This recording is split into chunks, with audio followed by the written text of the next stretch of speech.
A very good evening to you. I'm Lisa Lord, and in our news, Barbados ranked among the most unhealthy nations in the world, and there is reaction from the Senate. The central bank governor believes that financial technology is the way to go to achieve economic growth.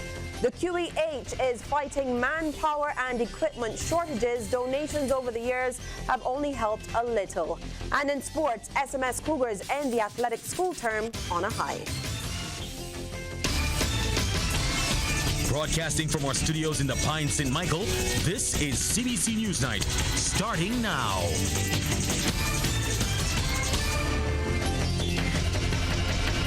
And now to some startling news for Barbadians and the Ministry of Health. A new global health ranking has named Barbados in the top 10 unhealthy countries in the world. Our Shane Jones joins us live now to give us some details. And Shane, how reliable is this study? Can we take this ranking as a definite? Well, Lisa, you know, there's always a margin for error with these things, especially on such a large scale. However, when I checked out the Indigo Wellbeing Index, is what it's being called, I can tell you that it's a pretty comprehensive study. It covers 191 countries, drawing on findings as diverse as the World Health Organization, the World Happiness Report, and even public health data. So Barbados is in the top 10, number 5 actually. And how does the index go about reaching that number? Okay, well, it's quite impressive, to be honest with you. The index focuses on 10 key metrics. Take a look at them. Blood pressure, they look at blood glucose, obesity, depression, happiness, alcohol use, tobacco use, exercise, healthy life expectancy. And listen to this one, Lisa, government spending on healthcare. So yes, Barbados is ranked at number 5, but a few more Caribbean nations came into the top 20 most unhealthy countries. We saw St. Lucia all the way at number 2, Trinidad and Tobago at number 14, and Jamaica at 16. And in case, Lisa, you were wondering, South Africa was ranked the most unhealthy in the world, and Canada, they were ranked the healthiest. Now, you spoke of the findings being based on 10 measures. Yeah. Where exactly did Barbados fall down there? Well, the 5th most unhealthy out of 191. I would imagine we scored poorly on most of the metrics used. However, digging deeper into the data, Lisa, it showed that Barbados ranked so badly because of poor diet and the lack of exercise. And to be honest, this came as no surprise. There's been growing concern about the things we eat and drink and how inactive a large segment of our population is. And I know it comes on the heels of the national poll that showed that Barbadians were concerned about obesity that we talked about just a few weeks ago. And that poll you're speaking about is the findings that the CADRIS poll that came out a couple weeks ago were more based on childhood obesity, though. But it's public knowledge that the country is struggling with unhealthy lifestyle practices. And now it's very clear that something must be done. So back to you, Lisa. Indeed. Thanks so much, Shane. And now there has been reaction to that unsettling news from the Senate. Anglican priest Senator Reverend John Rogers sees it as a wake-up call for Barbados. Health is a very important issue when we consider the economic development that we are seeking. Because health has a negative impact on economic development on 2 levels, and all at the same time. Poor health results in diminished productivity, therefore less receipts. Poor health also results in increased expenditure on health care. Well, as Barbados grapples with escalating violence, a government senator suggests the gun is not the only problem. Senator Damian Sand says the bigger problem is the behavioral and mindset shift in the country. And his remarks came during his contribution to the appropriation bill in the Senate. Where people are now glorifying violence and antisocial behavior. We have a growing culture now in Barbados where we think it's cool to call ourselves murkers. A culture where people are eager to post a gun, and not just post a gun, receive a like, numerous likes as it relates to this gun. A culture where we find it difficult to think before we react in a volatile way. not willing to consider the consequences for our actions, not willing to choose an alternative method. Barbados has been able to meet all of its targets so far under its arrangement with the International Monetary Fund, while also realizing significant economic improvement. The revelation was made by Deputy Governor of the Central Bank, Michelle Doyle-Lowe, at the 10th Domestic Financial Institutions Conference at the Tom Adams Financial Center. Now, the bank's governor, Cleviston Haynes, also spoke about the role financial technology can play in building the economy. And Ryan Broom has those details. Acting Deputy Governor of the Central Bank, Michelle Doyle-Lowe, says the island's agreement with the IMF unlocked access to key additional financing support mechanisms that have helped to spur key improvements in the economy. Fortunately, we were able to meet the respective targets under the signed program as at December 2018. This would have related to the stock of international reserves that we held, key fiscal indicators, the central bank's net domestic assets, the stock of debt, and some of the structural benchmarks that would have been specified in the program. The result of the comprehensive debt restructuring that we would have all endured would have created some room to reduce the debt service burden for government, and as a result, the reliance on central bank financing would have been far less.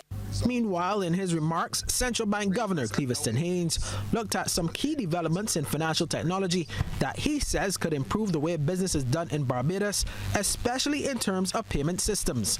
He says over the past year, the bank and the Financial Services Commission partnered to develop a sandbox arrangement for companies interested in experimenting in new technologies. And he foresees future potential growth for Barbados's financial system. The first company to participate featured the use of an electronic wallet. Growth of this medium, whether by traditional players or new entrants, has the potential to reduce substantially the use of cash and create flexibility in the choice of instruments available to our citizens. We anticipate that specific payments legislation and regulation will emerge from our efforts in these areas.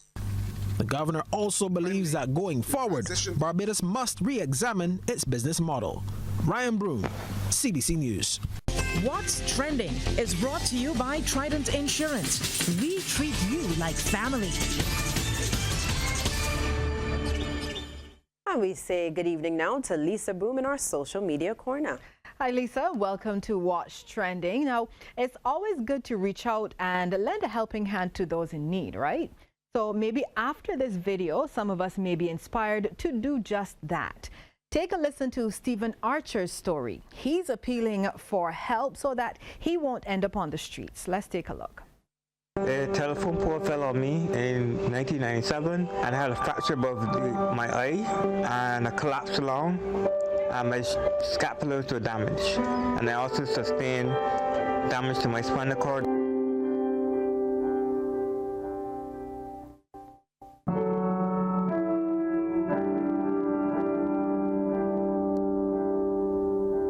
I went to a nursing home. Since then, my funds have been reduced, and I'm going to be evicted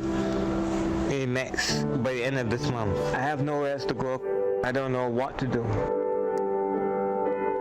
Well, the clip has been gaining traction on Facebook, and a GoFundMe page has also been set up for donations. Now, in just over 2 weeks, the new bus fare of $3.50 will come into effect. We're hearing that there will be discounted rates for frequent travelers, but still the debate among Barbadians has been fierce, with many wondering how it will affect their pockets. So let's go to Facebook and see what the users are saying. Princess Belgrave thinks there should be transfer tickets. She says she has to get 2 buses to travel from St. Stephen's Hill to Accra, which of course is 2 fares. Now, Princess says there should be a window of 2 hours for a commuter to transfer between buses. In Sylvester Joseph's opinion, bus fares should be even higher. He thinks that $5 is just right. And Junior Bugsy says those who want to get around by any method have it hard. Gas prices and bus fares are too high, and roads are too small to accommodate cyclists. And over to the U.S. now, a California woman has been battling with her ex-husband to get child support. But the details in this case might leave you a bit shook. Take a look. At 74, Tony Anderson might not strike you as someone needing to collect back child support for her daughter, who's now in her 50s. I'm not negating the fact that I was able to send my daughter to college in Paris, and we traveled and had a good time, but the money runs out. And I realized the middle of the night one night last year that, hey, there's no statute of limitations on child support. Well, Ms. Anderson was able to settle the case with her ex and will receive about $150,000. Now, we all know that exercise is important to keep us healthy and fit well into your old age. And after watching this next video, you may be tempted to step up your core and strength training routines. It's 71-year-old Andy Steinfeld, and he is now a Guinness World Record holder, but for a feat that might surprise you. He spent his Tuesday at a Jewish community center attempting to break the world record for his age, holding a plank position, and he had some entertainment while he was doing it too. So he planked for 38 minutes and broke the previous record of 36 minutes and 58 seconds. He also just recently finished radiation treatments for prostate cancer as well, and he said he wanted to do this to inspire other people. Well, that's amazing all around. I don't know if I could manage that much. I wonder if Lisa can manage that much as well. And that's all the time we have for What's Trending this evening. Of course, you can find us easily on Facebook, Instagram, and via email. Lisa, what say you? 20 seconds, that's as much as you get in. Maybe we should do a challenge. I don't mind. Right here on this set. Let's set a time of the day. 20 seconds though. No. That's all you get here. Well, a manpower shortage is severely affecting the Queen Elizabeth Hospital. This, along with a lack of equipment, despite several donations over the last few years, are two of the biggest challenges facing the Martindale's Road institution. And this is according to head of pediatrics at the QEH, Dr. Angela Jennings. We've had a significant exodus of nurses from the island, and the department also has suffered from this situation, and we are short of nurses. So there's a definite human factor that is there, that we definitely need nursing staff as well. Obviously, if you're looking at the number of nurses on the unit at any point in time, because you have to factor in days off for the nurses because they're not working 7 days, 24 hours, and they're not working shifts as well. So you're looking to ensure that each shift is covered with an adequate number of nursing staff. And she was speaking to the media as the Canadian Women's Club presented 2 vital sign monitors to the hospital. Dr. Jennings says they're grateful for the 2 monitors, but there's always a need for equipment. Meantime, Chairwoman of Community Services Ann Smith says the donation also included blankets, booties, and other baby items. We will continue, once we are able. We raise our funds through our golf tournament, which is held in June every year, just near to Canada Day. And so the funds we get from that, we donate to about 17 or 18 charities, but primarily to the hospital because it's been like our baby, along with the Burn Scar Department, which has been very close to us over the number of years that we've been donating. Well, Everton Hugh Holligan is the new chairman of the United Progressive Party. Mr. Holligan was elected to the top post when the party voted for its new executive committee for the 2019 to 2020 period. Former UPP leader Lynette Eastman is now the vice chairman, while Wayne Griffith has been elected as the general secretary. A Barbadian living and working in Turks and Caicos has successfully helped that territory reform its education curriculum. She's Rhonda Blackman-Smith, a former National Development Scholar and former head of the National Council of Parent-Teachers Associations. She was recently in Barbados for a short visit and spoke to CBC News about the historic reforms that have since been lauded by the island's education ministry. We have looked now at a more child-centered constructivist approach. We have embraced STEAM education, science, technology, engineering, the arts, and mathematics. So we are being driven by that. And a big thrust now is on technology. So we're not only asking teachers to use technology within the classroom in the teaching and learning, but we're also asking the students to engage in the technology into their presentations. So it's a lot more active learning. What is important, teachers recognize that you need to create the conducive learning environment. So what we have are classroom environments that are stimulating, exciting, and learning is fun. Ms. Blackman-Smith says the curriculum embraces equity and equality with opportunities for differently abled students as well. Now, commenting on the Barbados situation, she says while the island has made some major strides, comprehensive educational reforms have not been implemented since 2000, and she's keen to help change that. I know we are at the cutting edge because we have the iPads in our schools, we have these smart TVs, we have everything going, but not only do we have them, but we want to make sure that they're being utilized in a mighty way. So it is fine to say we have technology in our classrooms, that Barbados is on the cutting edge in terms of technology, but we need to ensure that it is carefully monitored. We need to ensure that the students are being, are utilizing the technology in a mighty way. And take it, for instance, when you look at little children, 2 years, 3 years, we find that give them a gadget and they are going and they're at this gadget, and then we take them in the classroom and they sit down and we do chalk and talk. So it is time that we're moving away from a lot of chalk and talk. Several young Barbadians have stood out as beacons excelling in a number of disciplines, and they were justly rewarded during the 7th Annual National Schools Awards, and the different interests and capabilities of Barbadian students were reflected during the awards. Now, the awards presented included Most Creative Student, Best Academic Student, Most Determined to Succeed, and Most Influential for a Healthy Diet. There's no better example to show these students here across Barbados and are with us here today that success is possible, because you are the best example of a success story in your own right. An educator and former director of the Parent Education for Development in Barbados, Parados, Marcia Graham, impressed on the students to set goals and challenge themselves. You must be the visionary. You can see things that will happen down the road when other people have not yet seen it. And when you have that goal, those goals for yourself, you must have that vision and write it down. In news from the region now, the rape charge against veteran Jamaican dancehall artist Capleton has been dismissed. Capleton, whose real name is Clifton Bailey, was accused of forcibly having sexual intercourse with a female hairdresser he hired to groom his hair at a hotel in April last year. We have a report from CVM TV.